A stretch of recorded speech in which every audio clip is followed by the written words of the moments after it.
Hey, everybody, welcome back into the Frogs Up TCU Sports Podcast. I am Russ Hodges. That is Anthony North. We appreciate you all joining us here Monday evening, working around the holidays here. And boy, we have a lengthy slate of content for y'all this evening. We have basketball to talk about, but we have a huge slate of football stuff. We have transfer portal additions. We have high school recruits coming in. We have a new defensive coordinator in Fort Worth. We have players withdrawing from the portal. We have players leaving the team. Yes, it is basketball season, but it is a big football episode this evening. We will get into all of that and more as we record here Monday evening. Schedule is going to be a little bit wonky here with the holidays coming up. I believe our next few episodes will probably be recording on Saturdays before we get back to our regular Sunday recording sessions when we get into the new year. But happy to be back here with you, Anthony, again Monday evening. I know you were running around with the family last week, and I had some holiday festivities of my own. We had our family Christmas party Saturday on my dad's side at my folks' house. Went and did that and played some games, had some good food, had more desserts than I could handle, and just had a great weekend.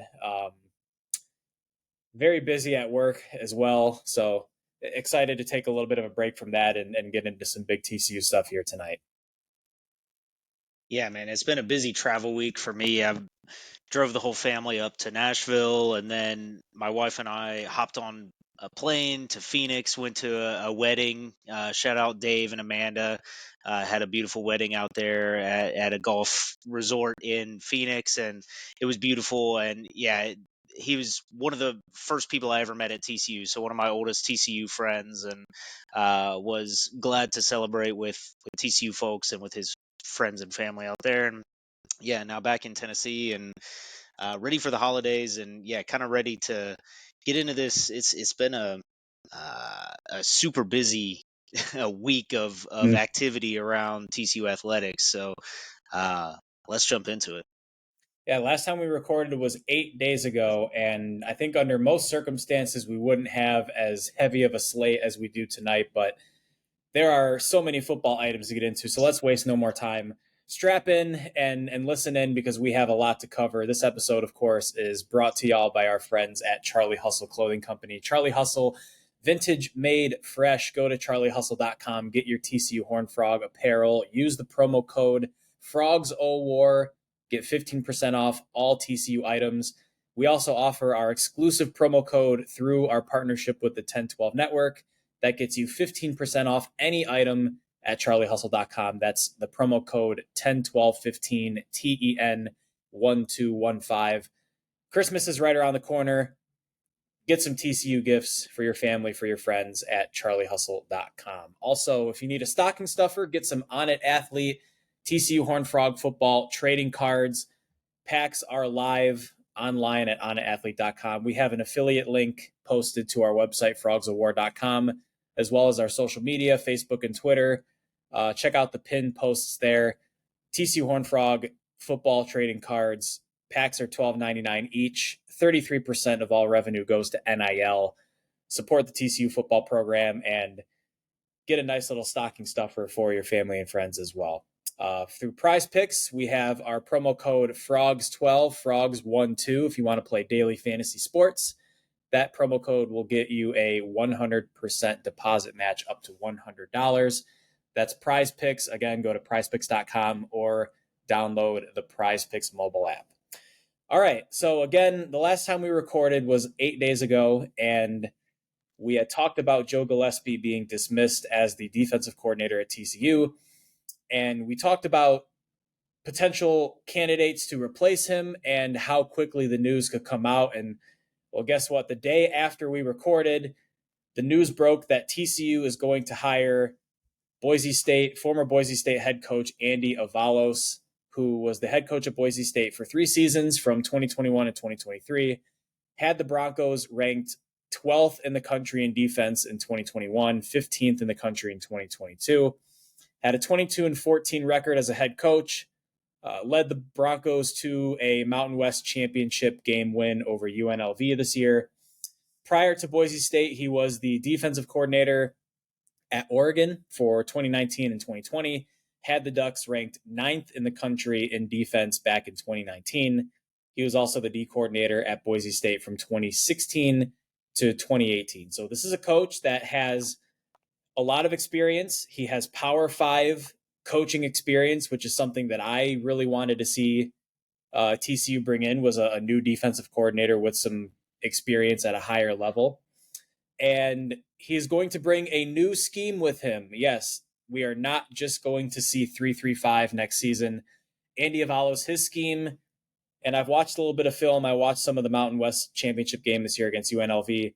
His scheme is a base 4-man front with a D end, a nose tackle, a D tackle, and an edge rusher, which is also very exciting. I think the edge rusher is really a premium position in today's game, especially in today's NFL. And it's a position I think you can really recruit. And if you can develop some players there, you're going to be getting after the passer. And I think bringing in Andy Avalos, you're going to have a scheme that's more versatile. You're going to have some 4-man fronts out of the base scheme, but you're also going to be able to get to a 3-man front when you need to. And I watched that Mountain West Championship game. I saw a lot of 4-man front, but I also saw some 3-man and some of those obvious passing down type situations, 3rd and long, things of that nature. So I'm excited about this hire. I think this is a good move.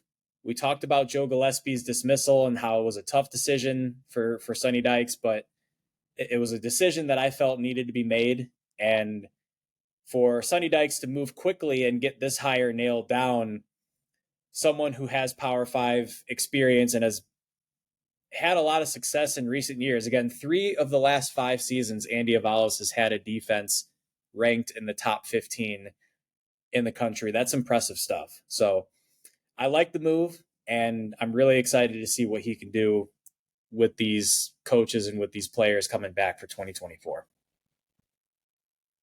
Yeah, I think this should be very exciting for TCU fans, and for clearly we've seen the recruiting uptick, the withdrawals from the portal. So I think that this is going to be a very positive thing for TCU and for the TCU defense going forward. I guess might want to dig in a little more to understand what kind of happened there at the end at Boise State, because mid-season, losing more games than you probably would like as a head coach at Boise State, and that so much so that they were happy to let him go mid-season, and for that team to go on to win the Mountain West Conference and hire the interim coach as the new head coach there in Boise. I don't know if there was some personality clashes there, or maybe his personality trait is not to be a head coach, but he has certainly thrived as a defensive coach, as a defensive coordinator. One thing we talked about with Gillespie was, hey, part of when you run a scheme like this, you have to have the dudes. And Avalos, when he was at Oregon, had some all-time dudes. Kayvon Thibodeau, Noah Sewell. These are guys as college football players who were terrific defensive college football players. I mean, first round draft picks. His accolades as guys who have earned all conference honors and all American honors.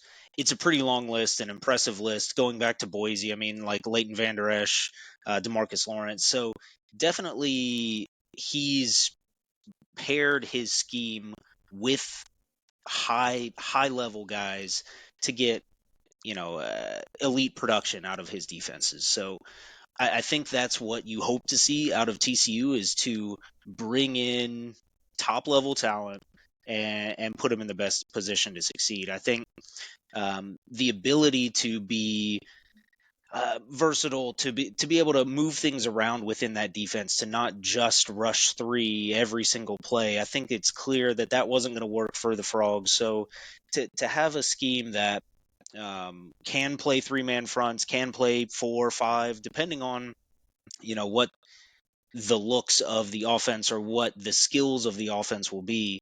I think that is going to prove to be very effective for TCU, and I think it says something that maybe Sonny Dykes does feel it was much more of a scheme situation than personnel necessarily, or than the actual coaching happening because of who has been retained on this staff. That to this point, nobody else other than Gillespie has been let go. The reporting is that all of the other assistants are going to remain on staff. So Yep. for this to be kind of a full switch over to say we're bringing in a high level former extremely high level Power 5 defensive coordinator, former high level G5 head coach. I think this wasn't a name we brought up when we talked about potential candidates last week, and maybe we just thought it wasn't on our radar that he would have been the guy or been available for this role. So, we considered other G5 head coaches, other defensive coordinators, but I think this is a home run for TCU. I think you make an interesting point when you talk about the lack of turnover on the roster and on the coaching staff on the defensive side of the ball for TCU.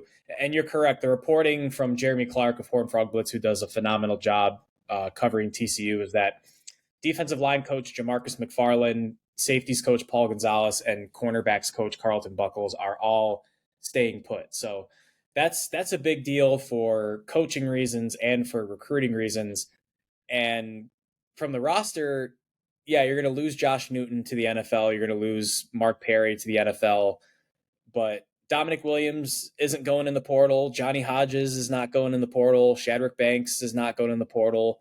Bud Clark's not going in the portal. So you're going to have veteran guys who have started a lot of games coming back next season. And I'm really excited to see what some of these guys can do, especially the linebackers. To have, again, an edge rusher lining up near the line of scrimmage. I'm excited to see who steps into that role for TCU, who becomes a standout pass rusher next year. I think there are some candidates.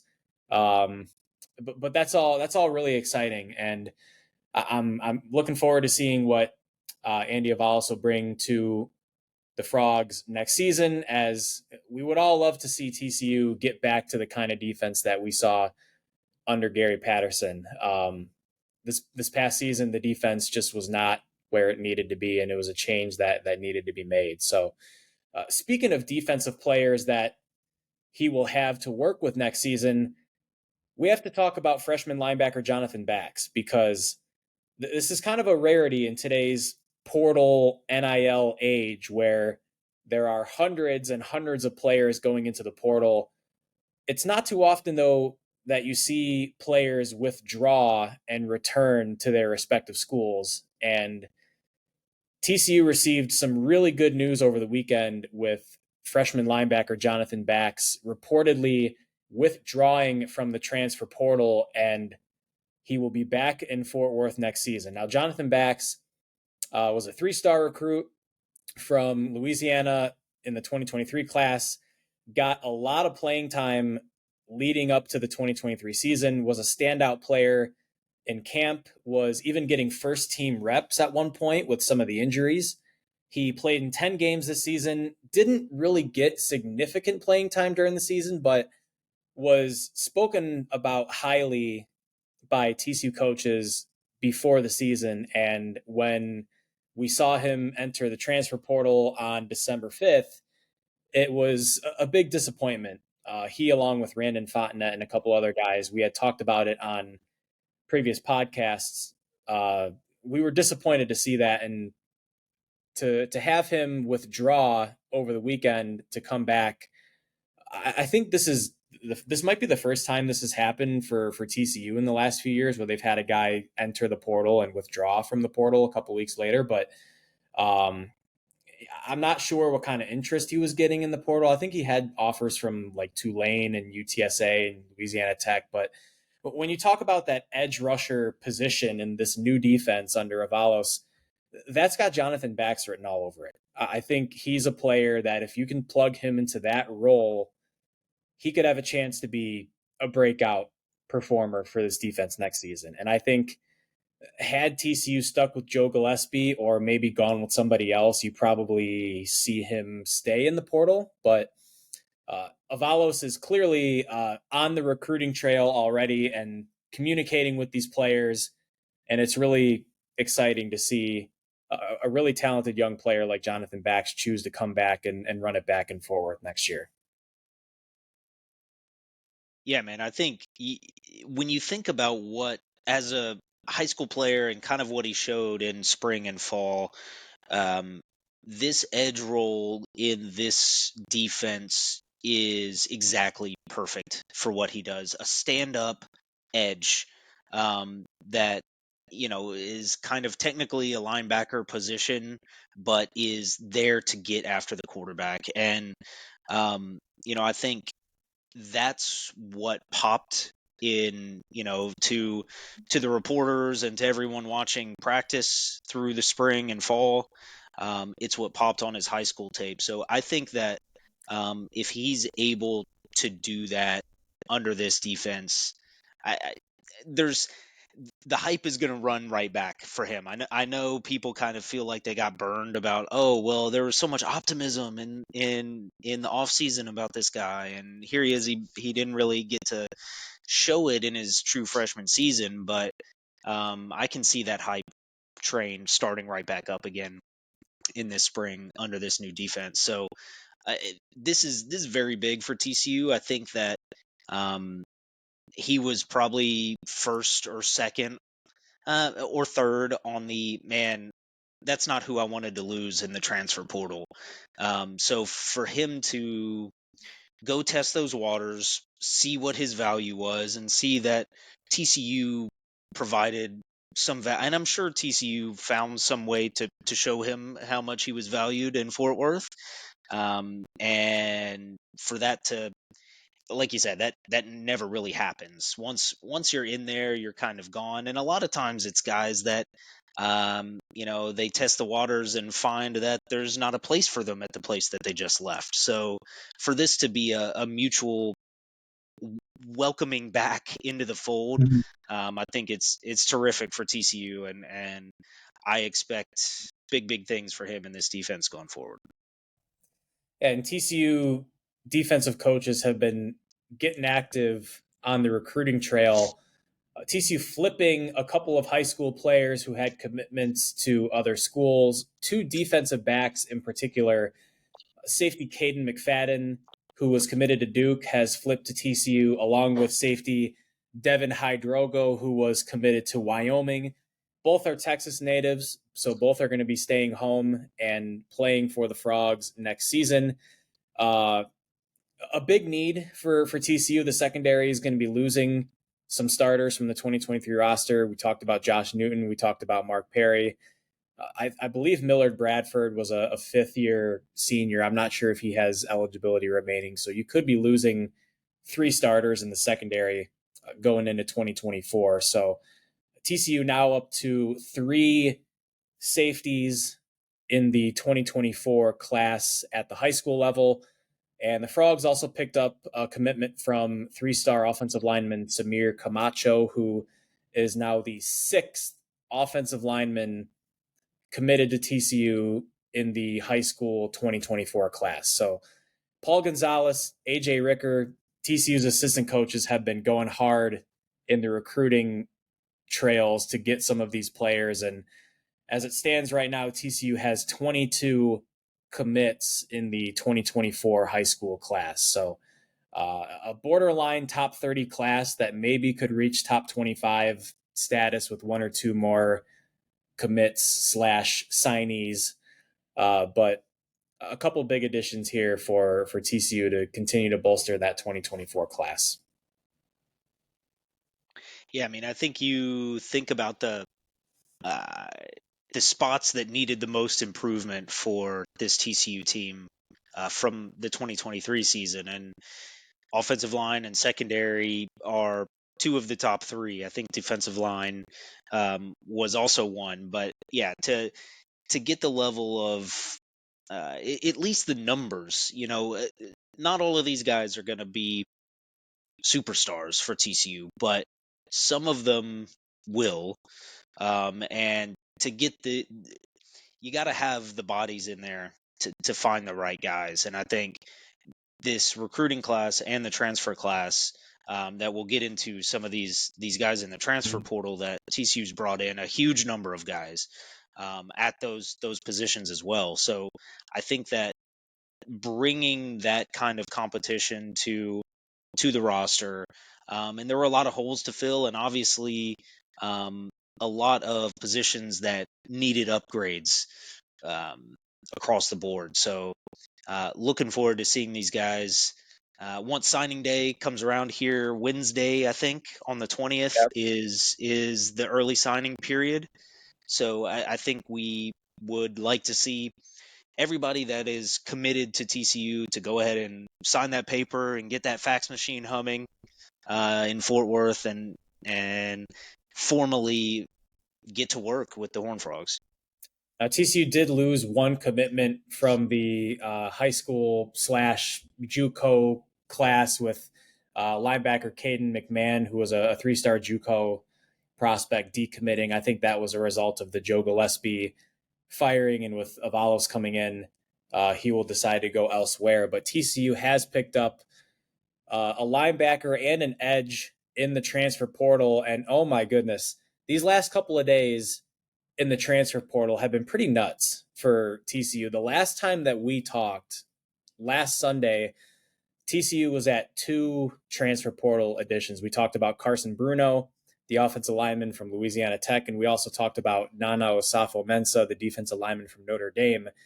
Since that time, TCU has picked up 10 new transfer portal commitments, bringing the total up to 12 transfer portal additions for the 2024 class, which is only one off of what TCU brought in all of last offseason. TCU brought in 13 transfer portal additions in the 2023 class. So there are a lot of names here, and there are a lot of extremely talented players. But I'll start with the linebacker, Cooper McDonald from San Diego State. Was a 2-year contributor for the Aztecs, had about 80 total tackles in 2 seasons at San Diego State, 3.5 sacks, 245 pounds, 6'2", a veteran player. I think he was at Washington prior to San Diego State, was with the Huskies for 2 years before transferring out to the Aztecs. So this is a veteran player that's going to come in and I think compete for a spot on the 2 deep right away. Again, you have Johnny Hodges coming back. You have Shadrack Banks coming back. Not sure what Jamoy Hodge is doing. I think he might have a COVID year to use if he wants, but the depth behind those guys is kind of waning because Zach Marchescelli, who's been around for a few years, entered the transfer portal today. Thomas Armstrong has had a couple of serious injuries. Marcel Brooks, I'm not sure if he's ever really gotten back to where he was a couple of years ago.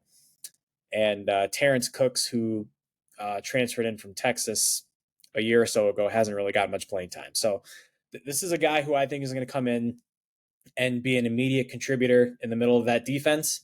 And then TCU also just today picked up a commitment from Davion Deal, the edge rusher from Tulane, who has been a really big contributor for the Green Wave, had 4 sacks, 12 tackles for loss, 40 tackles for Tulane this season. And this is kind of a cool story, too, because he's the older brother of Marcus Deal, who is a freshman defensive lineman for TCU and was a big-time 4-star recruit in the 2023 cycle. I think the second highest rated player in that class for TCU. So the defense moving to the new scheme, again, you're going to need 2 or 3 guys to step into that edge role and compete for the starting job. And Davion Deal has spent 3 seasons at Tulane. He's put up big numbers over the last year or so. I think he's had 25 games played over the last 2 seasons. So could very well be a plug and play starter at that edge role, or at least in contention for a spot on the two deep there.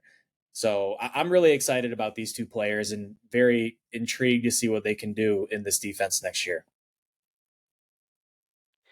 Yeah, just thinking about uh, the brother connection of having Deal on the front there, hassling opposing quarterbacks is going to be super fun, along with Dominic Williams in the middle pushing things. So, his production at a high level, you know, coming up from Tulane, but Tulane has competed at the national level the last 2 seasons, and he's not coming out of nowhere. This is a guy who has big production and has put his name on the map. So I think, yeah, Davion Dill in particular, of those two, I'm super excited about. I think McDonald is another guy, the linebacker. A lot of people were wanting him, and TCU needs, like I was saying about bringing in the bodies, TCU needs all the linebackers it can get. Even if you're not running, three true linebackers every play, uh, given the injury history at that position for TCU and given the depth, it's going to be a huge position of need, and another guy that probably contributes right from day one. TCU also picking up a commitment earlier today. Several commitments came in just today.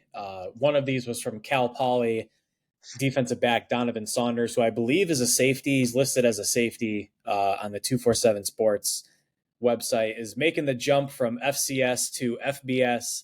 Played in 11 games this season, had, I believe, 3 interceptions for Cal Poly this year. So a quality addition there for the Frog secondary that is going to be rebuilding a little bit with some of the guys departing for the NFL, and also with Randon Fontenette entering the transfer portal about a week or so ago.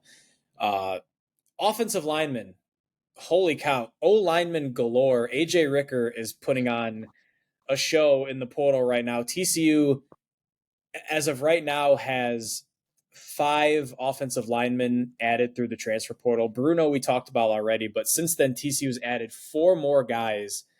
Offensive guard, Cade Bennett from San Diego State, who was a 2-year starter at left guard. I think he was a second team All Mountain West player as well. Played a lot of games for the Aztecs.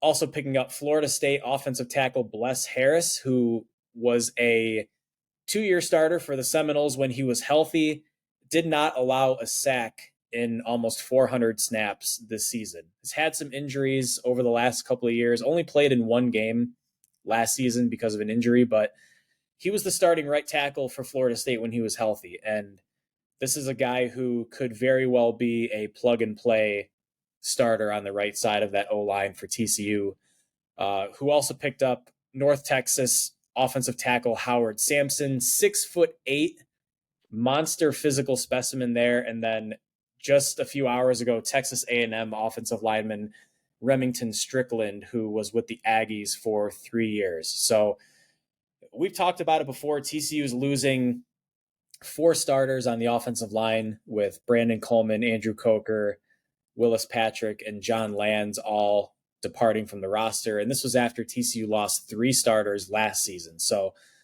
talk about rebuilding the offensive line in a heartbeat.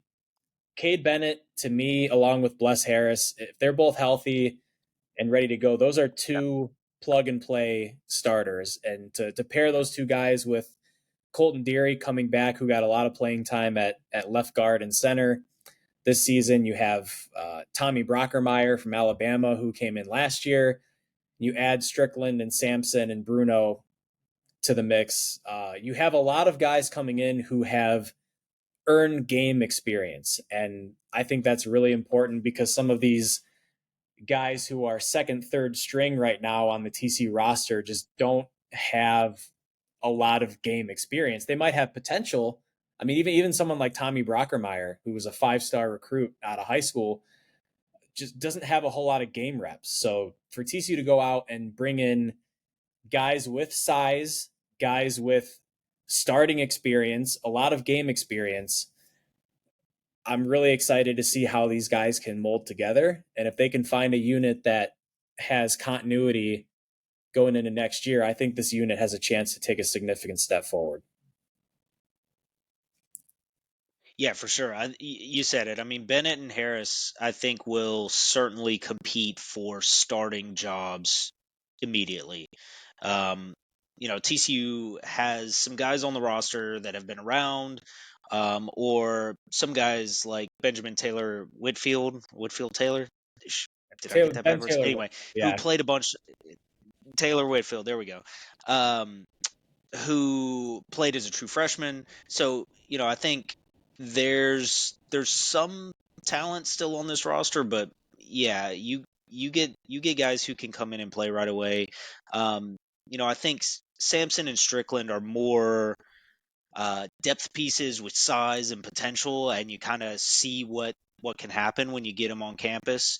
Um, I don't know that they've showed it as much as Harrison Bennett, but you look at their measurables and everything that, hey, these guys could come in and be somebody right away as well. So, um, big time additions, and just the volume of guys that TCU is able to really sell Fort Worth and sell this program to the transfer portal, to this offensive line class that I think it's been very difficult for TCU to kind of lock in recruiting with offensive linemen Mm-hmm. historically. I don't know if it's just a lot of those guys that maybe TCU would be targeting, they find their way to Texas A&M, or they find their way to LSU, or they find their way to Oklahoma. So, I think it's a place where TCU is able to really take advantage in the transfer portal, and has also started finding more success in, I don't know if it's the new offense or the success of last, 2 seasons ago, but I think it's and TCU's obviously put a lot of guys in the NFL and had a lot of NFL success, but those weren't guys who were coming in as big time recruits. They were developed into that. Mm-hmm. So I think TCU's success here it's an excellent sign of things to come, because identifying these shortcomings, I guess, from the roster and the season, filling them with a lot of bodies and a lot of experience. And one thing I did see posted on Twitter is that some of these transfers that are coming in for TCU on the offensive line graded high in pass pro this season. So I think maybe TCU is making pass pro a priority for these O linemen. And we saw Josh Hoover throw about 50, 55 passes a game when he was the starter. Maybe this is TCU uh, taking another step toward that direction of just being more of a air it out offense and less of a running team, which for me is kind of disappointing. It kind of hurts me to say that, but hey, that's if you can continue to build chemistry between quarterback and receiver, and you get some more offensive linemen that can hold the pocket. We saw what Josh Hoover could do with a clean pocket. We saw it against BYU, and we saw it at times against Oklahoma as well. So I just thought that was an interesting note when I was scrolling through social media, as uh, TCU will also have some more offensive skill players coming in, and these are the last three names that we have of the 10 new names in the transfer portal coming in for TCU. Two wide receivers with tremendous talent. Notre Dame wide receiver Braylon James, who was a big time 4-star recruit in the 2023 class. I guess we can kind of call him the Cordell Russell replacement. A Texas guy, played a little bit for the Irish this year, but was just behind on the depth chart, and is going to come to TCU with an opportunity to get onto the two deep, I think, right away. And then the big one is Boise State wide receiver Eric McAllister, who was reportedly TCU's top priority at the very start of the offseason. This is a guy who totaled almost 900 receiving yards for the Broncos this season, was their best receiver, a big-bodied receiver at 6'4", another Texas native, 3 seasons, I believe, with the Broncos, and now he is coming to Fort Worth. And another guy that I think realistically could be a plug-and-play starter opposite Savion Williams, who I think is in line to be the number one receiver for TCU in 2024. I like what I saw from Dalen Wright. He just wasn't on the field a whole lot because of some injuries. And JP Richardson comes back as your number one slot receiver. You're going to need someone to truly emerge, though, on the opposite side of Savion Williams. And Eric McAllister had a tremendous season for Boise State and could certainly be that guy going into 2024. And finally, this one was a big surprise for me. I did not know that this player was on TCU's radar, but Baylor tight end Drake Dabney is going from the Bears to the Frogs. The Baylor fans were not very happy about this one, but the Frog fans were really happy about it because this is a guy that, despite Baylor having mediocre quarterback play pretty much all season, had over 30 catches, 552 yards, and 5 touchdowns. And in comparison, Jared Wiley, who was a first team All Big 12 tight end this year and is probably going to get drafted, finished with 520 yards and 8 touchdowns. So you put Drake Dabney in this offense with Savion Williams and Eric McAllister and JP Richardson and Josh Hoover.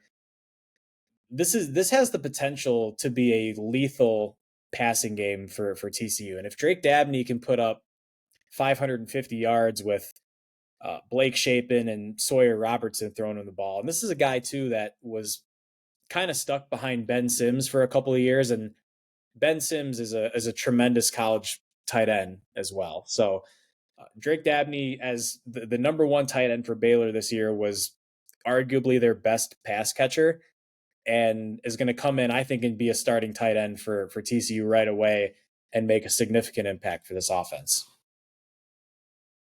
Yeah, for sure. I think it'll be very interesting to see how this depth chart kind of shakes out and how the rotation ends up looking. I'm trying to be a little bit tentative on this because, I think going into last season, you see these names on the depth chart and then you see them come out and the different ways that they can be used. JoJo Earl and Jalen Robinson and, Cordell Russell. And, it didn't really end up looking like that at the end of the day. Part of that was there was no number one guy.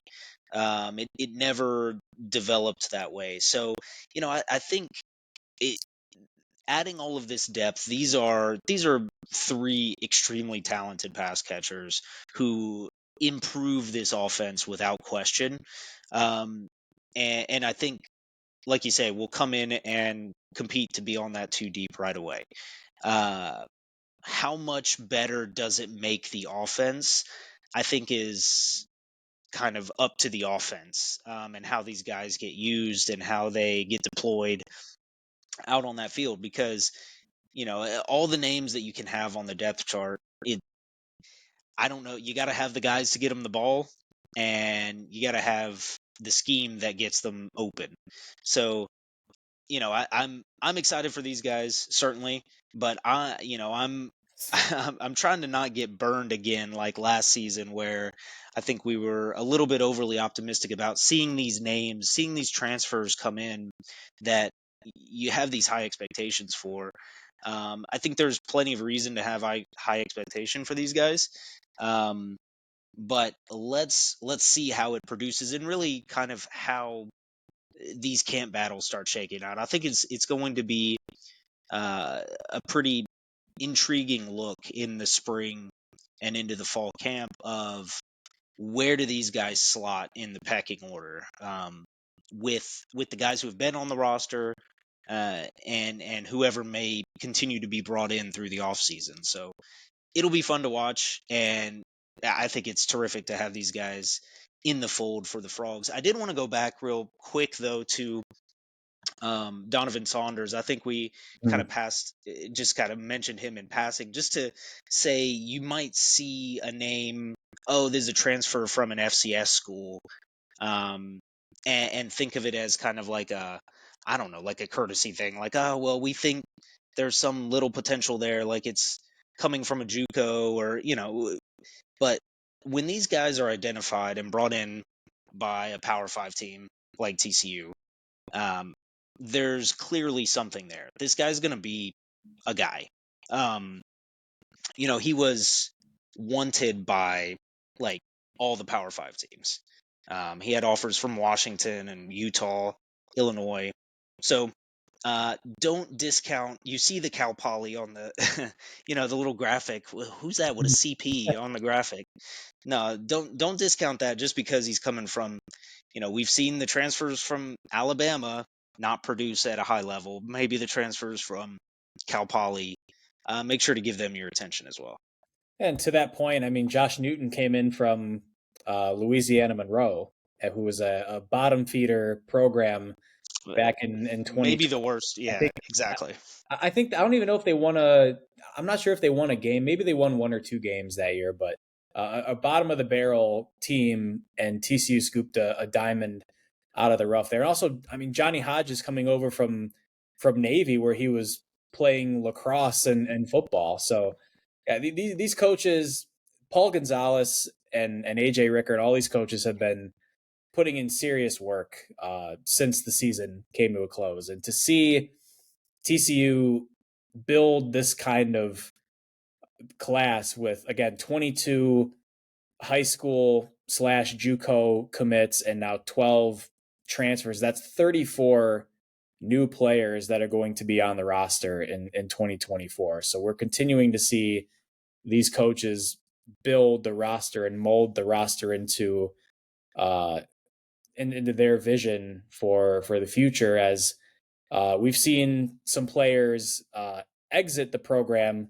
through the portal as well. And some of these guys we've talked about already, like Randon Fontenette and Cordell Russell. Just to give a couple of updates here on where some of these guys are going. Randon Fontenette has committed to Vanderbilt. Cordell Russell, I think it was yesterday or 2 days ago, committed to Colorado. So he will be catching passes from Shedeur Sanders next year. Cornerback Mason White, the JUCO recruit last season who came in, spent 1 year with TCU, has committed to Oregon State. Jayante McMillan, another cornerback, has committed to Minnesota, and Jasper Lott, the offensive lineman, committed to North Texas. So best of luck to those guys as they look to carve out roles with their new teams for 2024. That will lead us into our next big item here as we continue our ongoing football discussion this evening. And this is fairly breaking news that came out just a few hours ago before we hit the record button. Multiple outlets reporting that Chandler Morris has entered the transfer portal. I know we're kind of at like the halfway point of this episode. Part of me thinks that we should have brought this up earlier, but this is a big news item for TCU. And I know, Anthony, you brought this up last episode. You noted how things were pretty quiet for TCU on the quarterback front, and we spent a little bit of time talking about where the roster stands right now as far as that position is concerned, and whether or not we might see someone enter the portal. And I was brutally honest in my assessment that I didn't think Chandler Morris was going to be the guy for TCU, and I ultimately am not very surprised that he is entering the portal. I think, for one reason or the other, Chandler Morris has had his chance to be the guy for TCU. He was on the team for 3 years. He won the job over Max Duggan last year. He won the job this year. He's had injuries, as we know. He missed time at the end of 2021 with a shoulder injury. He missed practically all of last season with the knee injury. He re-injured that same knee about halfway through this year. And even when he was on the field, I thought he did some good things. He had his moments. He made some nice throws against some lesser teams, but just couldn't seem to make the plays against tough opponents when they needed to be made. And The durability is a concern in my opinion, and for Chandler Morris, I still think he's going to be a starting quarterback somewhere. I think Chandler Morris is the kind of quarterback that can go to a G5 school and be a immediate starter and put up really solid numbers.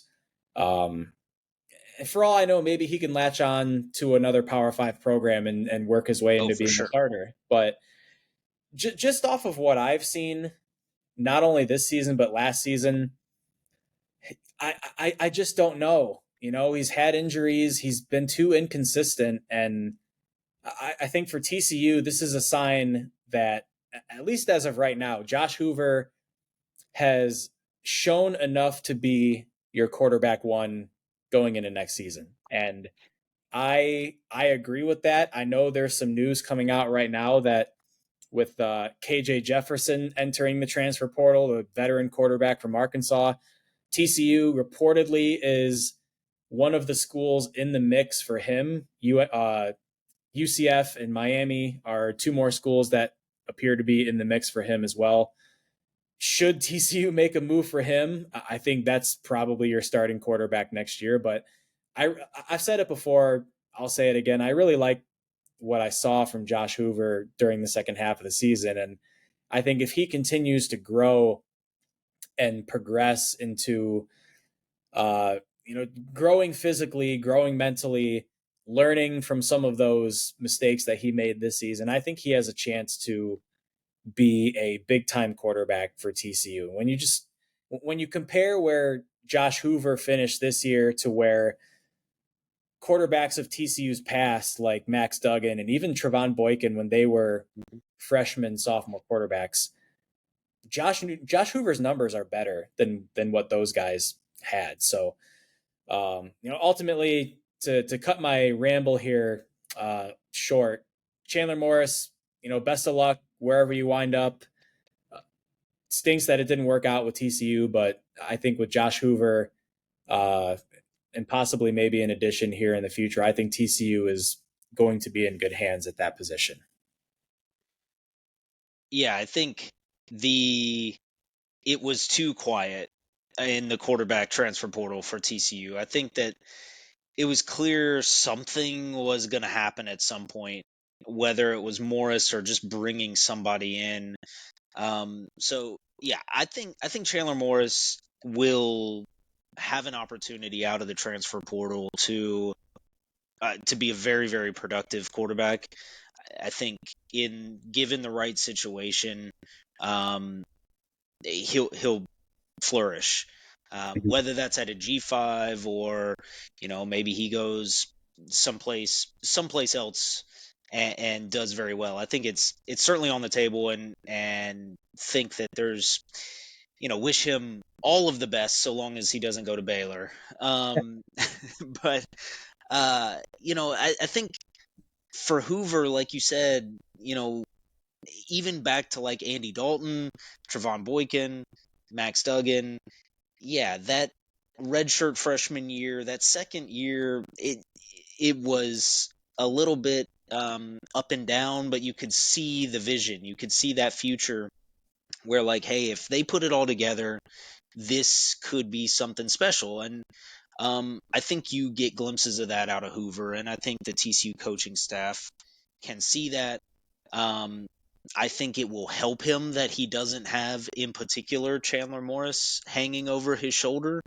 Whether there's another transfer quarterback, I think TCU has to add a transfer quarterback to Yeah, I this agree. room, whether it is someone with the caliber of KJ Jefferson and his pedigree, or just anybody. I think they're going to need bodies. Certainly getting Haas Haney in from Alito, shout out, winning another state Yep. championship, back-to-back state champions.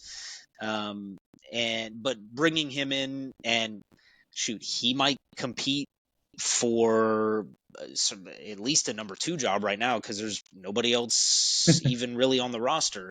So that's good for the room, but I think you have to bring in somebody to backfill, just to have a real body back there. I mean, if you're playing walk on guys in a emergency situation, that's kind of an unacceptable position to be in. I know that like you don't want to spend all your NIL money or all of your resources to bring in guys who may never see the field.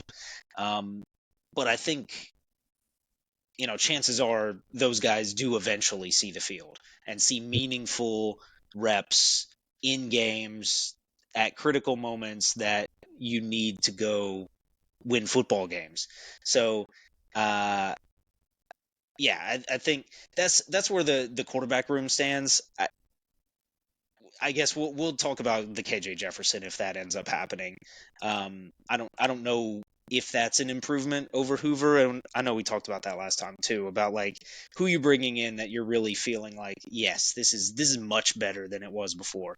I don't know that there's anybody at that level, but um, it's kind of a bummer for Chandler Morris. I mean, I think there was every reason to believe that he could have been successful for TCU and for that team to go do what it did in 2022 when he won the starting job. Um, I feel like he was every bit the team player as that was unfolding. Um, continuing to work, continuing to support Max and that success, and continuing to put in the effort to win the starting job again this past off season. So, I think he will continue to be a hard worker and will be an asset for whatever team picks him up. Yeah, and he can clearly play. I mean, if you don't believe that he can play, just go back and watch the game against Baylor in 2021 when he puts up 500 plus total yards and almost single handedly carries TCU to a win against a top 10 team. Chandler Morris can clearly play.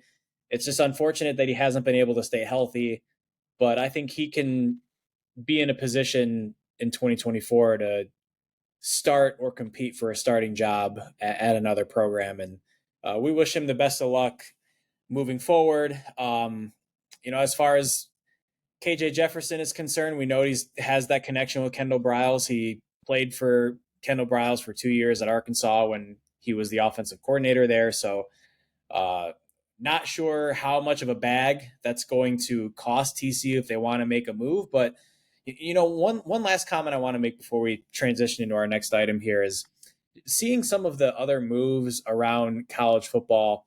USC just had a big time 5-star quarterback leave the program or enter the transfer portal after one season with rumors that Will Howard is he could be on his way to Southern California, and Dylan Gabriel going from Oklahoma to Oregon, who seemingly had a heir apparent to Bo Nix with Austin Novosad, who was a 4-star quarterback that was committed to Baylor and flipped to Oregon kind of at the last minute. And now all of a sudden Dylan Gabriel's the starter and Dante Moore is going to be on his way to Eugene. But it's an interesting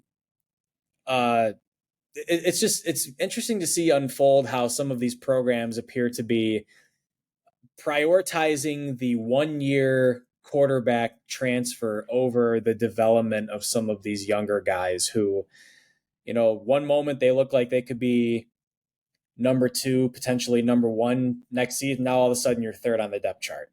I mean, there's a clear urgency amongst college football programs to win now with how much money is involved in the sport now and how there's only going to be more money involved in the sport as we move forward. But for some of the young quarterbacks that are, trying to find their way, coming in for their freshman seasons or redshirt freshman seasons, I wonder how many more of these quarterbacks are just going to move around because teams decide to go out and get veteran guys in the transfer portal who can help them win now. And like using TCU as an example, I really like Josh Hoover.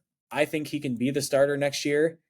If you were to have the debate, though, if KJ Jefferson came to TCU, would he give TCU a better chance to win right now? that's a debate you would have to have, and I think you could It's argue really one tough. way or Yeah, the other. Yeah, it's really tough when you look at how efficient KJ Jefferson was with uh, Kendall Browse, big completing numbers. Yeah. 68% of his passes, not turning the ball over. So just an observation that I've made watching this most recent transfer portal cycle unfold is just how some of these veteran quarterbacks who could be going to the NFL draft, like a Dylan Gabriel, instead choosing to stay in college and play a fifth season or a sixth season and taking starting jobs away from some of these young prospects that are coming up and then having to move around because they're ultimately not getting the playing time that they maybe thought they would. Yeah, the Oregon thing is so crazy that poor Austin Novosad, you know, he flips himself from Baylor to Oregon because Dante Moore flipped from Oregon to UCLA, Mm-hmm. and he was like, "Oh yeah, I'll be next in line after Bo Nix, or I'll be competing with Ty Thompson after Bo Nix." And then Dante Moore comes back, and you add a long time starter, presumed to be the starter, in Dylan Gabriel.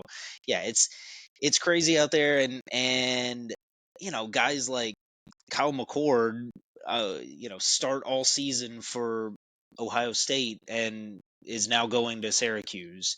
Yeah, there's clearly, and that's the way it's going to be with quarterbacks. I mean, there's only one on the field, so if you feel like you can play and you're not able to play at the place where you are, you can find another place to go where maybe you see the field. So it's it, and I'm sure that there is a lot of money at stake for these guys as well, because obviously that's the game as well. Some of these guys are getting paid more than you would get on an NFL deal, or at least it's worth their time to stay around longer, and that limits the number of jobs for young guys coming up as big time high school recruits that normally would be thrown right into the fire, or at least would wait their turn out, and nobody's waiting around anymore. So that's why it's rare, even as long as Chandler Morris waited around, for him to stay around that long and wait it out through these years to make this next transfer. um, all of those it's a rare situation, so we'll see how it shakes out for TCU. I think if TCU brings in somebody, it will make for some exciting content through the off season Oh for yeah, sure. yeah. This past week as a whole has just been uh, really, really incredible for us from a content perspective because there has just been so many different items to talk about. And we're not even done here with football. Let's go ahead and segue out of transfer portal recruiting stuff and talk about some of the guys who did contribute for TCU this season and will be getting ready now to pursue their professional careers at the NFL level. Some of the senior guys, Josh Newton, Jared Wiley, Brandon Coleman, all accepted invitations to compete in the Reese Senior Bowl, which saw some TCU players compete last season. Mark Perry will also be playing in the Shrine Bowl, so those are going to be some events for TCU fans to keep their eyes on as we get into the new year and slowly but surely move our way toward the 2024 NFL Draft. TCU will also be without running back Emani Bailey, who has declared for the 2024 NFL Draft. He will forego his remaining eligibility. He's a redshirt junior, I believe. Played 4 years of collegiate football, 2 years with Louisiana Lafayette, and 2 years at TCU. And I mean, what else could be said about what Emani Bailey did for TCU this season? Over 1,200 rushing yards, almost 1,400 total yards, 9 total touchdowns, several 100 plus yard rushing games. Was TCU's most consistent, most available, most effective offensive player from start to finish. I mean, Jared Wiley had some big games. Savion Williams had some big games. Josh Hoover had some big games. Chandler Morris had some big games. But Emani Bailey, from start to finish, after he showed some flashes last season, took on the starting running back job this year and was TCU's offensive MVP, in my opinion. I spoke about him several times on the podcast throughout the season, and he was just so valuable for the Frogs this year. And to step into some big shoes after TCU lost Kendre Miller and Amari DiMercato to the NFL draft. DiMercato, by the way, scored a touchdown over the weekend. Got to give him a shout out there. But Emani Bailey being a third running back last season, only getting limited reps, showing explosiveness, averaging over 8 yards a carry last year, coming back and putting together the kind of season that he had. Honestly, the only thing that really got out of Emani Bailey's the only thing that held him back this year was Kendall Briles and the offensive line. I mean, I thought he should have gotten more work this year because he was so effective and so valuable for TCU this year. So I'm really excited to see what he can do at the NFL level. I think he would be a really nice third down back for an NFL team. And I hope he gets drafted. I'm not exactly sure. I mean, we're still a ways away from all the pre-draft events and the combine and scouting reports and mock drafts and all that stuff. But congratulations to Emani Bailey. Had a great run at TCU, and best of luck to him and to all of the other TCU seniors and some of the other players. Willis Patrick, Andrew Coker, and Rick DeBreu also declared for the NFL draft.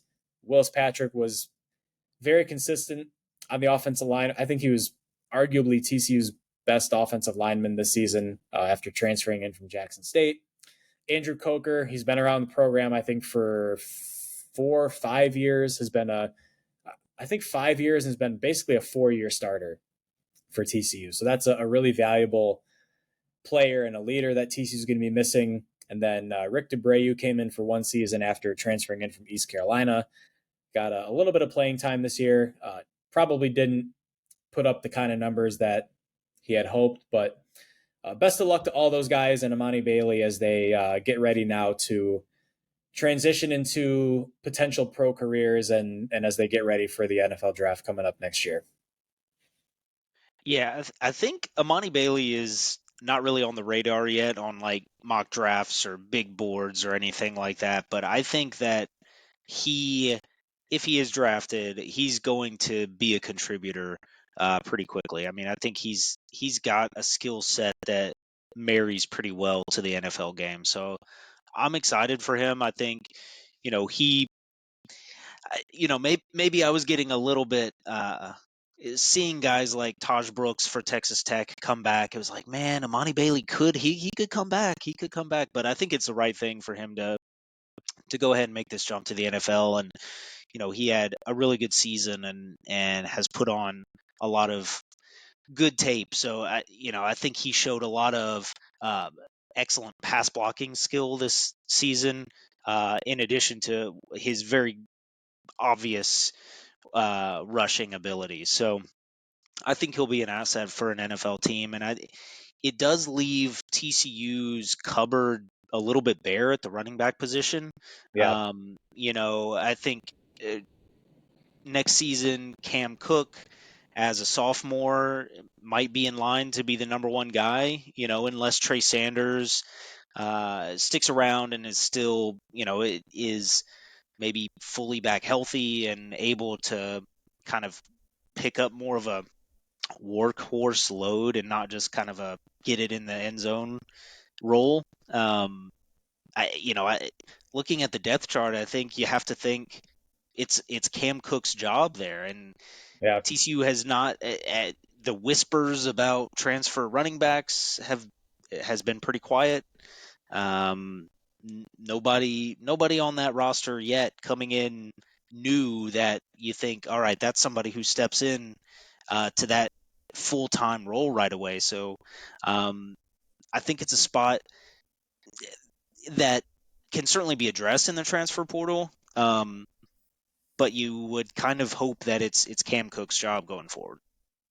Yeah, and a couple more names to keep an eye on there from the 2024 high school class will be 4-star running back Jeremy Payne and Nate Palmer, who's a borderline 4-star running back. So 2 guys coming in that could be in the mix right away. Cam Cook, still a little PO'd that TCU burned his red shirt this season, considering I think he ultimately played in nine or 10 games and got like 15 to 20 carries. So hopefully he can see an increased workload next season. And then, yeah, Trey Sanders, I was frankly pretty underwhelmed, if not disappointed with how he played this year.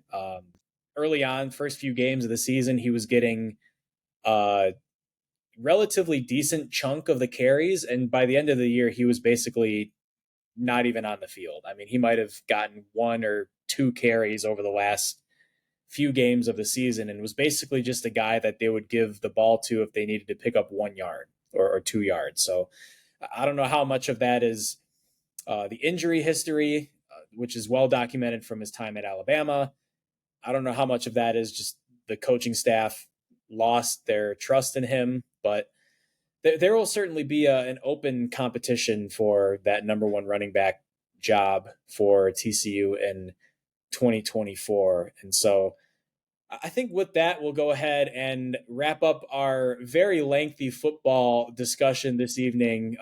We appreciate everybody hanging in and strapping in and listening to us as we get ready to wrap up things here shortly. We do have a couple of basketball items that we need to hit on. TCU men's basketball took the court over the weekend at Dickies Arena, a neutral site game against Arizona State, a rematch of last year's NCAA tournament opener.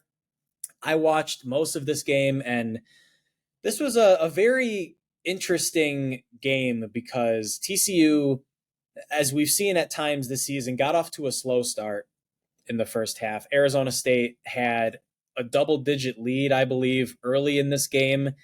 TCU was able to fight back and cut the lead to 4. It was 30-26 at halftime.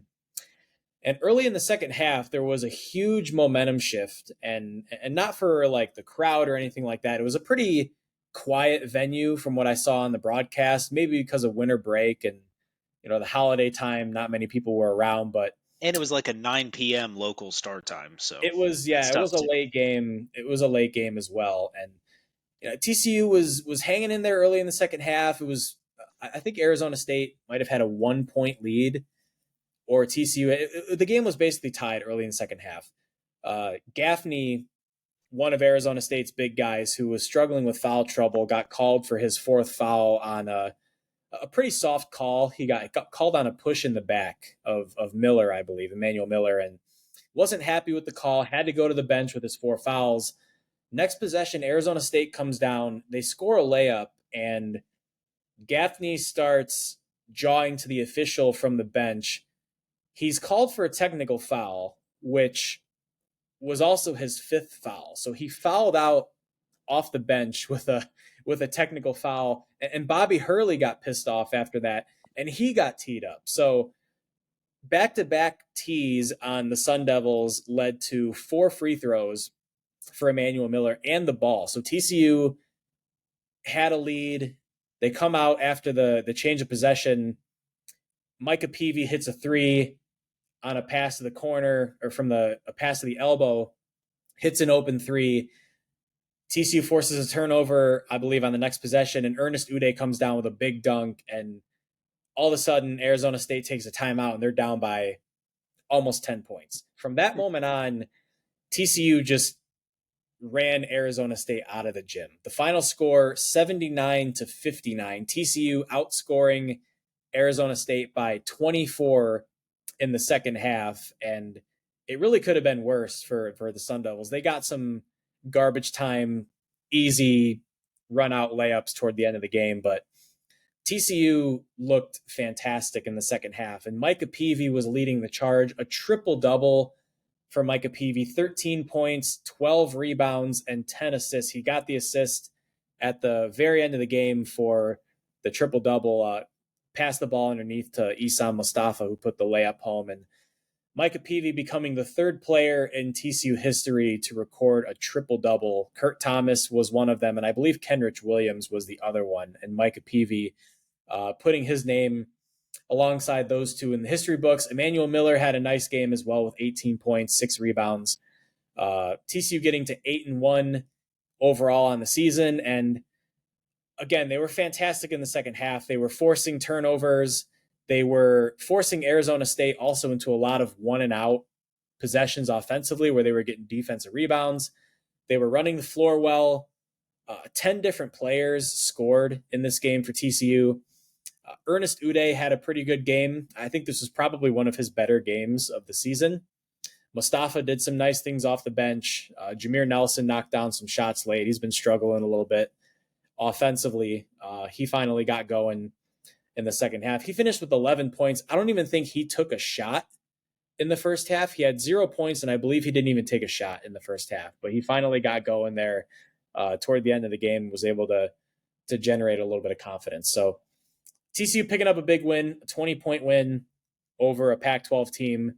So the Frogs are generating a little bit of positive momentum as they get ready now for some tournament action in Hawaii, where they'll have a few more games coming up before really getting into the Big 12 schedule.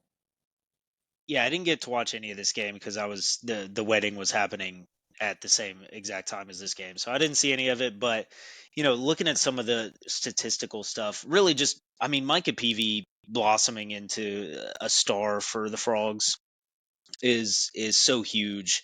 But TCU creating turnovers, and it's the things that they've done so well the last couple seasons. Dominating on the boards, creating turnovers, creating second chance opportunities on the offensive glass, I think is really huge. That's a place where TCU has struggled somewhat recently against better competition, and frankly, Arizona State is not better competition this season. I mean, they're like sub 120 in the net. Um, they're, they're not a strong team. A lot of their players that were on the team that made the tournament against TCU last year transferred out. So, I don't think that their roster is in a place that is going to should have given TCU even the challenge that it was. I mean, TCU trailing at halftime, maybe just a little bit of a sleepy start there, but TCU turns it on, gets all the fast break points that you're used to, and I think still more challenging days ahead. It'll depend on how the Diamond Head Classic bracket shakes out, whether they get any quad one or quad two games out of there. We'll see at a neutral site, but you'd like to see several more wins through this holiday time, leading up to the Big 12 opener in Lawrence, Kansas, against the Jayhawks. And the TCU women's team also ho-hum, picking up another non-conference win, staying undefeated at 11-0. TCU taking down Lamar 68-51. This game wasn't really close. TCU got off to a huge start in the first half and just kind of coasted over the final 2 quarters of the game. Madison Connor, Sedona Prince each had 15 to lead TCU in this one. And also have to give a big shout out here because TCU, we've talked about this over the last week or so, how this team was destined to crack the top 25. TCU is finally ranked in women's basketball. The Frogs came in at number 25 in the most recent poll. Again, 11-0 on the season. 2 more non-conference games coming up against, I believe, Omaha and Mount St. Mary's, I believe, are the last 2 before TCU gets into the Big 12 schedule. So congratulations again on getting into the top 25, this historic start to the season, continuing for TCU under Mark Campbell. And I expect the Frogs will roll over these next 2 non-conference games and finish non-conference undefeated as they get into the Big 12 schedule here in the next week or so. I will not put that hex out there. I will not jinx them to say they should roll. I think that they are playing at a very high level, though, and to get to reach the point to continue to be undefeated, to be ranked in the top 25. It's already an achievement, but pretty soon the real work starts, and um, TCU will get out of what has been I think it's fair to say, a very light non-conference schedule into the much tougher Big 12 schedule. and we'll see when those bright lights turn on. But you have to like everything you've seen from TCU women's basketball so far this season. And with that, folks, I think we will go ahead and wrap up this evening's episode. Again, it was a pretty lengthy episode this evening, so we appreciate all of y'all listening in to us here on the Frogs Up TCU Sports Podcast. Again, charliehustle.com. Get your TCU Horned Frog apparel, t-shirts, hoodies, more. Use that promo code FrogsOWar. Get 15% off all TCU items. Or use our exclusive promo code 101215 TEN1215 through our partnership with the 1012 Network. That gets you 15% off any item at charliehustle.com. Get your On It Athlete TCU Horned Frog football trading cards. Use our affiliate link posted to our Facebook, our Twitter, or our website, frogsaward.com. Prize Picks Daily Fantasy Sports. Use the promo code FROGS12. Get a 100% deposit match up to $100. I am Russ Hodges. That is Anthony North. We will be back within the next week, and we will have more basketball updates to come, possibly more football stuff. At the rate this is going, we'll probably have like 5 more transfers to talk about as we come back for our next episode. But stay tuned, and we appreciate all of you listening in and supporting us, again, not only here on Frogs Up, but also on the internet and on social media at Frogs O War. So with that, we will go ahead and sign off for the evening with a Frogs Up. Frogs Up.